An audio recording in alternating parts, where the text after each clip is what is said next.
បើកហ្មងណែនអស់ហើយចង់ហើយល្អអាសាល្អរឿងភ្នែកឈឺភ្នែកចេះតែមើលគឺត្រូវបើកទាំងអស់ហ្មង yes not easy so អ្នកនរគ្នានេះគឺជាថ្ងៃបន្ទាប់តែ I am working on my YouTube channel right now អត់ទាន់មាន new subscriber ទេគឺ still 64នេះតែនេះទេអ្នកនរគ្នា at least I am working on it គង់តែព្យាយាមធ្វើវាព្រោះថាខាងនេះគឺខ្ញុំអត់កើតថ្មីខ្ញុំទុកយូរដែរហើយទៅតែ restart អញ្ចឹងហើយយើង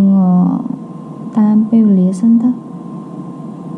នេះអ្នកនរគ្នាអញ្ចឹងគឺ part 2ហើយ video នេះគឺជា part 3 the journey to 500 subscribers before 2026អ្នកនរគ្នាខ្ញុំបាន inspiration ពីម្នាក់នេះAmy វីដេអូគាត់តែ2នាទីឯងប៉ុន្តែអ្នកទាំងអស់គ្នាទៅមើលអ្នក view 106k views ហើយគាត់ទៅតែបកកើតទេ oh my god លយមក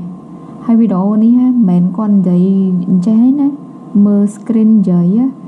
បាន view ឡើង 100k ធម្មតាគ្រាន់តែមាន background អីអញ្ចឹងទៅឥឡូវគឺខ្ញុំយក style គាត់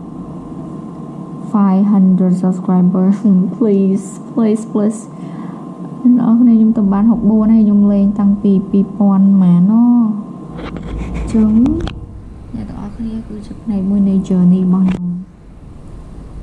បើសិនជាខ្ញុំបាន 500 subscribers នៅឆ្នាំនេះយើងនឹងជប់លៀងហ្មងជប់លៀងឲ្យណែនតែម្ដង